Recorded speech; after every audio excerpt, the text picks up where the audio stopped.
Começa agora um programa que traz tudo sobre o livro mais lido em todos os tempos. Apresentamos O Som do Livro.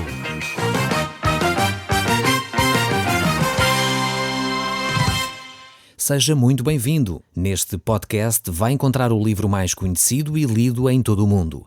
Vamos levá-lo numa viagem pela história da humanidade. Este é um audiolivro para si, para a sua família e sociedade em geral. Contextualização e comentários de Paulo Chaveiro. E hoje nós vamos continuar a olhar para o livro de 2 Coríntios, que foi escrito pelo apóstolo Paulo. Ele escreveu este livro à igreja que estava estabelecida na cidade de Corinto.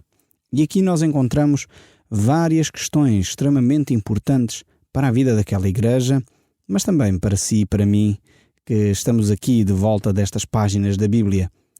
Então eu gostaria de começar a olhar para estas páginas e retirar daqui algumas lições. Então, para isso, vamos dar início à nossa leitura do texto bíblico, a partir aqui do verso 12 do capítulo 2 desta carta de 2 aos Coríntios. Diz assim a palavra de Deus: Ora, quando cheguei a Troade para pregar o Evangelho de Cristo, e uma porta se me abriu no Senhor, não tive, contudo, tranquilidade no meu espírito, porque não encontrei o meu irmão Tito. Por isso, despedindo-me deles, parti para a Macedónia. Aqui temos o apóstolo Paulo a falar acerca da sua viagem missionária, acerca da forma como ele se relacionava nesse processo de levar o Evangelho de Cristo às pessoas. E aqui o apóstolo Paulo vai mostrar a importância das amizades. Por que é que eu digo isto? Porque quando ele chegou a esta cidade, diz o texto bíblico que uma grande porta se lhe abriu, ou seja, uma grande oportunidade para ele anunciar a Jesus Cristo. No entanto, este mesmo texto, no verso 13, diz que ele não teve tranquilidade no seu espírito por não ter encontrado um amigo, Tito. Então temos aqui a importância das amizades no nosso trabalho, na nossa vida, no nosso dia-a-dia.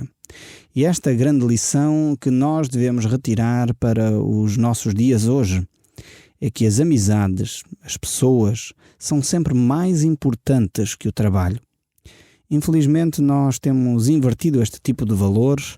Por vezes temos colocado o trabalho à frente dos nossos filhos, à frente da esposa, à frente dos amigos, e baralhamos tudo, e depois chegamos a uma certa altura da nossa vida que já não temos relacionamentos. Muitas vezes as pessoas do trabalho são exatamente isso, são colegas de trabalho, mas não são aqueles amigos com os quais nós podemos contar para desabafar das nossas crises, para desabafar dos nossos problemas. Apesar de muitas vezes gastarmos 8, 10 horas num determinado local com uma pessoa, não quer dizer que a nossa relação se aprofundou. Então aqui esta lição que o apóstolo Paulo nos traz é extremamente importante. Devemos perceber que as relações são sempre mais importantes que o trabalho. Até mesmo este trabalho tão importante que é anunciar a Jesus Cristo. Então devemos cultivar as nossas amizades. Devemos desenvolvê-las através de telefonemas, através de contactos. Se você tem um amigo que há muito tempo não vê, do qual não tem notícias há muito tempo, não tenha vergonha, pegue no telefone, escreva uma carta, diga-lhe a ele: olha, estava a pensar em ti, eu estava a ouvir um programa de rádio, o Som do Livro, e eu ouvi sobre a amizade e telefonei-te simplesmente para dizer que gosto muito de ti, sou teu amigo, estava com saudades tuas. Faça isso agora mesmo, ou faça isso quando terminar o nosso programa. Manifeste os seus afetos. Desenvolva as suas amizades, assim como o apóstolo Paulo fez aqui. Ele não teve receio de parar por um pouco de tempo o trabalho que era tão vital, que era anunciar o Evangelho de Cristo, porque ele não tinha tido notícias deste seu amigo, deste seu irmão, ele trata por irmão, Tito, e ele estava preocupado acerca da sua vida, o que estaria a acontecer com Tito. Mas o texto bíblico prossegue, e já vimos aqui a primeira lição que o apóstolo Paulo nos deixa sobre as amizades. Depois vamos ver ainda mais lições. Vejamos agora o verso 14 deste 2º capítulo de 2 Coríntios. Graças, porém, a Deus, que em Cristo sempre nos conduz em triunfo, e por meio de nós manifesta em todo lugar a fragrância do seu conhecimento. Olhemos bem esta declaração tão bonita aqui do apóstolo Paulo. Deus sempre nos conduz em triunfo. E realmente aqui, muitas vezes nós não temos esta perspectiva da vida. Muitas vezes as circunstâncias são difíceis, muitas vezes as coisas não acontecem como nós gostaríamos e nós começamos a desanimar, achamos que não estamos em vitória. E esta declaração prossegue a dizer, e através de nós, através de mim, através de si que me está a ouvir, Deus manifesta o bom cheiro, esta fragrância, esse aroma suave do seu conhecimento. Ou seja, através da sua vida, através da minha vida, as pessoas que estão ao seu redor poderão conhecer melhor quem é Deus. E isto é o que o texto bíblico está a dizer. Talvez você está a pensar, mas como é que eu posso ser esse bom cheiro de Cristo? A minha vida ainda precisa de tantas transformações. Eu sou tão falho, eu ainda não consigo fazer as coisas como eu gostaria. Mas é exatamente nessa sua fraqueza que você necessita depender de Cristo, entregar a sua vida a Cristo e dizer, Deus, sê tu a fazer esta obra em mim. E é exatamente por isso que você, ao reconhecer a sua fraqueza, Deus pode utilizá-lo. E é por isso que é o cheiro de Cristo e não o seu.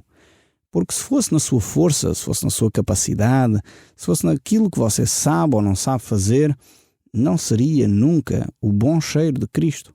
Não seria nunca o conhecimento de Deus. É exatamente porque as pessoas, ao olharem para si, sabem as suas fraquezas, sabem as suas limitações, mas veem também os seus progressos, que eles podem entender que a ação de Deus miraculosa que está a agir na sua vida.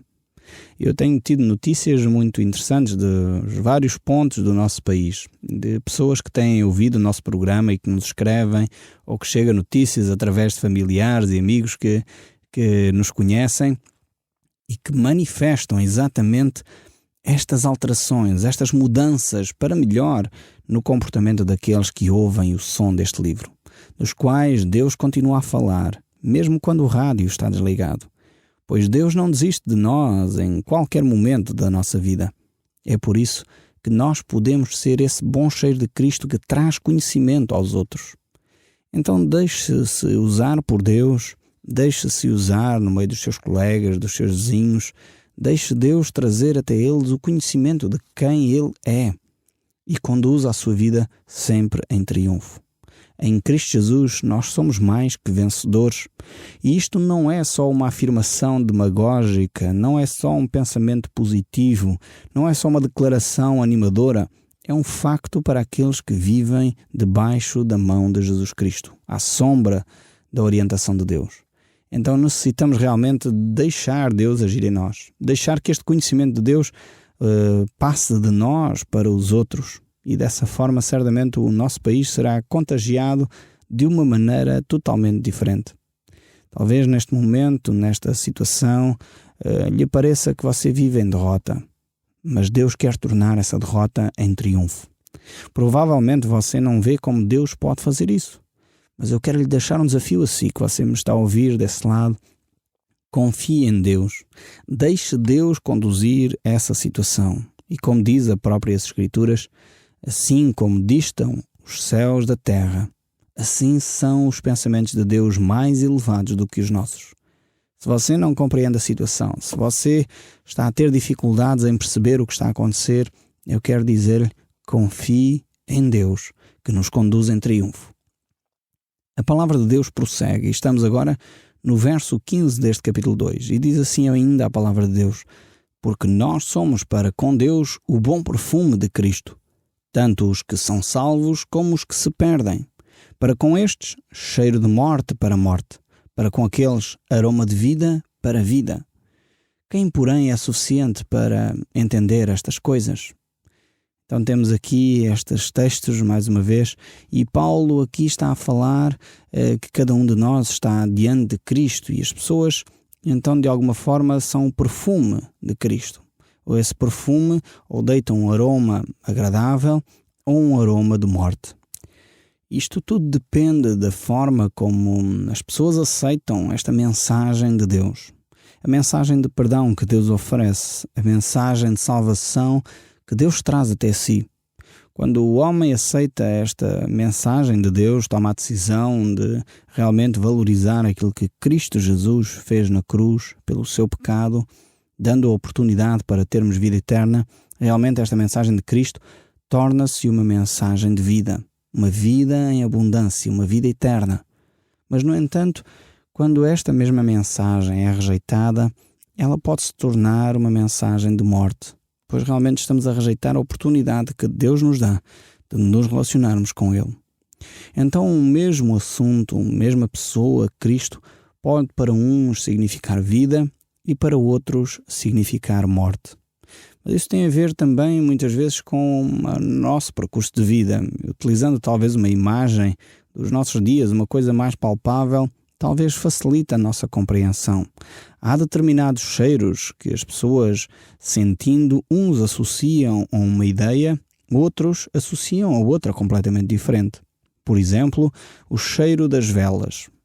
Quem cheira uma vela a ser queimada e depois dela ser apagada fica aquele cheiro característico das velas queimadas, alguns poderão associar aquela imagem, aquele cheiro, a festa, a alegria, talvez uma boa recordação de infância, um aniversário que celebrou, onde foi realmente marcante na sua vida, e sempre que cheira a vela queimada, a pessoa associa uma coisa boa que me aconteceu no passado, um jantar romântico que tive com a minha esposa, uma coisa assim do género. Talvez outras pessoas, ao cheirarem uma vela queimada, poderão associar a um funeral, poderão associar a uma tragédia, a uma situação difícil que a família viveu, talvez um momento de pobreza em que não tinha luz elétrica e tiveram de usar velas para se iluminarem, ou outro pensamento do género. Então, o mesmo cheiro, o cheiro a vela queimada, para uns é sinal de alegria, para outros, sinal de tristeza. Tudo depende do passado, tudo depende das circunstâncias que as pessoas viveram com o mesmo objeto, com a mesma situação, com a vela queimada. Com Cristo Jesus, a situação é idêntica.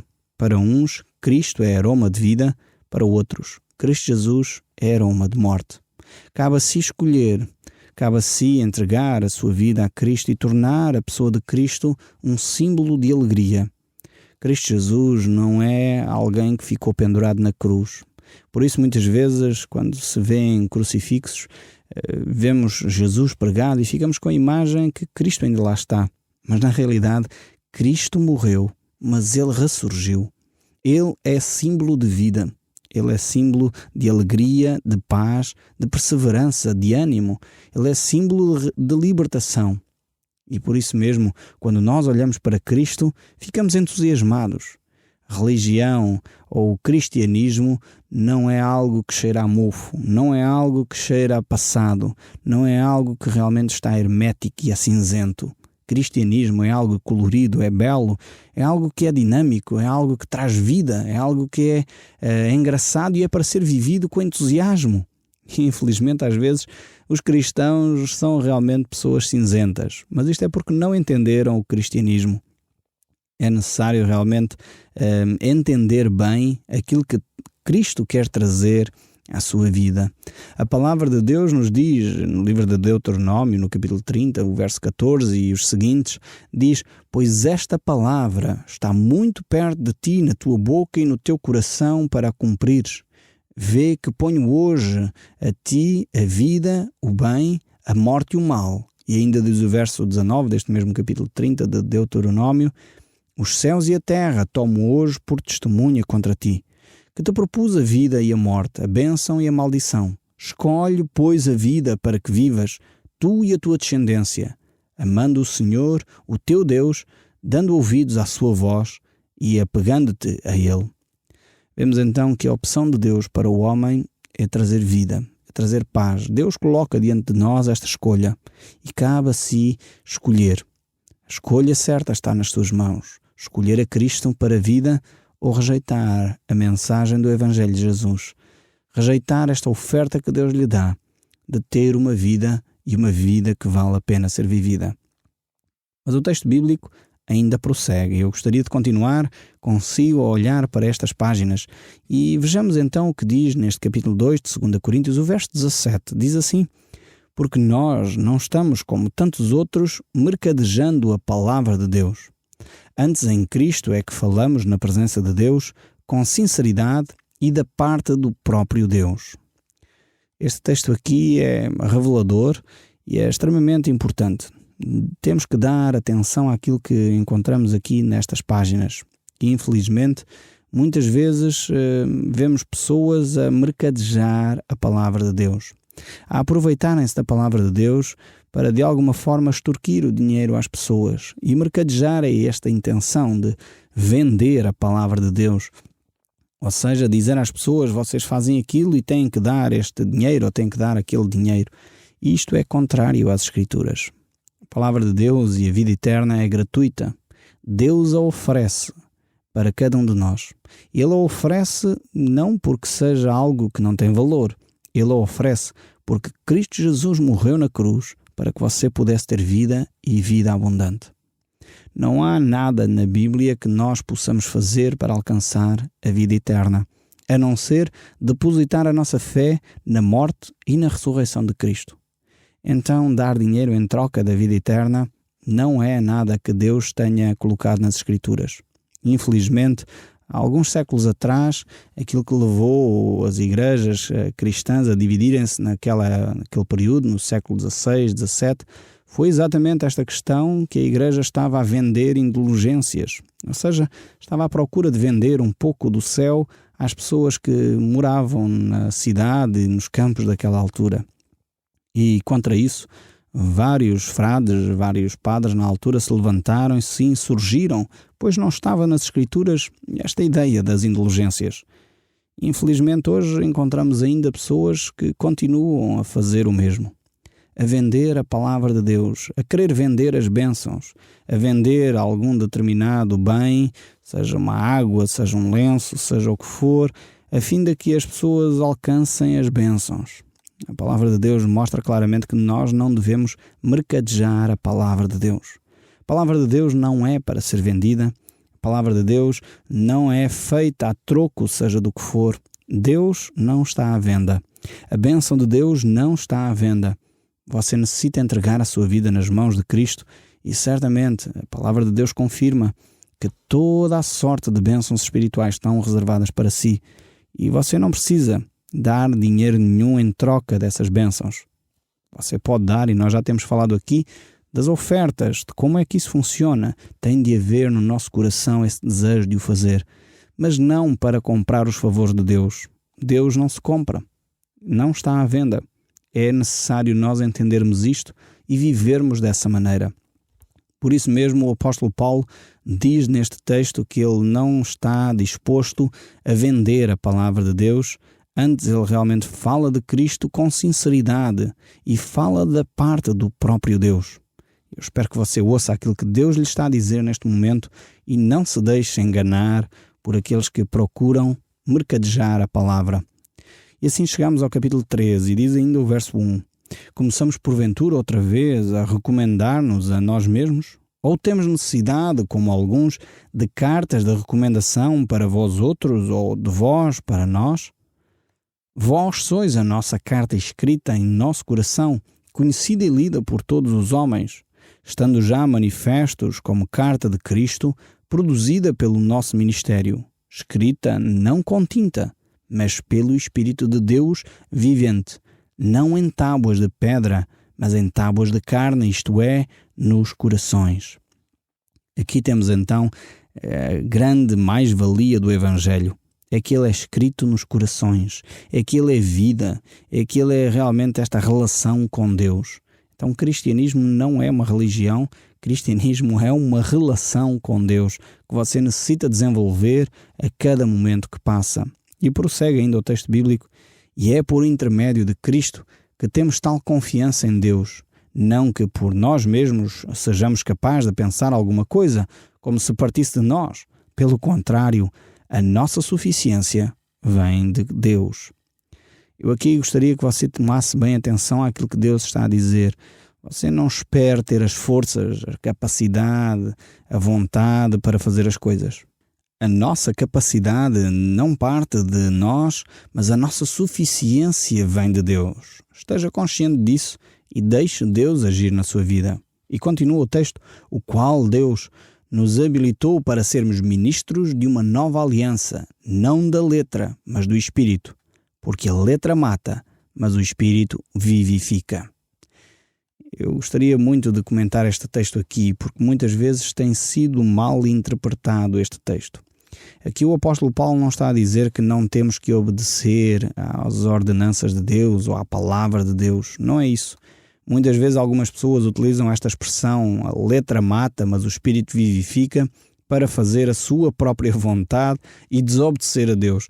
Não é isto que o apóstolo Paulo está a dizer. Ele não está a dizer, esqueçam a palavra de Deus, vamos agora viver ao sabor da nossa vontade, do nosso desejo, daquilo que sentimos no coração. Não é isto que o apóstolo está a dizer. O que ele está a dizer é que nós temos de entender o espírito com o qual Deus escreveu a lei. Quando Deus mostra que é o amor que está em primeiro lugar, que mesmo que eu fale a língua dos anjos e a língua dos homens, se eu não tiver amor, é como um símbolo que tino, como algo que não tem valor. É como falar para o nada. Ainda que eu entregue os meus bens em favor dos outros, se eu não tiver amor, de nada serve. Ainda que eu entregue o meu corpo para ser queimado, se eu não tiver amor, de nada me aproveita. Então este é o espírito da lei, este é o espírito da letra. É percebermos que por base, por alicerce, tem de estar o amor. E as motivações que me levam a agir têm de ser o amor. Quando nós não fazemos isso nessa base, nessa motivação, então realmente mais valia ter ficado quieto. E é isto que o apóstolo Paulo está a dizer, e não dizer vamos esquecer a palavra de Deus, vamos esquecer os mandamentos de Deus, porque o que vivifica é o espírito, a letra mata. Não é isto. Não associa esse pensamento, porque estaria errado, estaríamos a desvalorizar a palavra, pois ela é que é o poder de Deus realmente para tocar o nosso coração. Ela penetra até o fundo do nosso ser e é capaz de separar as coisas que são erradas. Continuando aqui, quero terminar só com esta leitura do texto bíblico, diz assim: e se o ministro de morte, gravado com letra em pedra, se revestiu de glória, a ponto de os filhos de Israel não poderem fitar a face de Moisés por causa da glória do seu rosto, ainda que desvanecesse, como não será de maior glória o ministério do Espírito? Porque se o Espírito da condenação foi glória, muito maior provação será gloriosa o ministério da justiça. Porquanto, na verdade, o que outrora foi glorificado, neste respeito já não resplandece diante da atual sobre excelente glória. Porque se o que se desvanecia teve a sua glória, muito mais glória tem o que é permanente. Aqui Paulo realmente mostra como a lei por um lado é boa, mas ao mesmo tempo que a graça de Deus é muito melhor. Então fique com a graça de Deus e até ao próximo programa. O Som do Livro, uma produção da Rádio Transmundial de Portugal.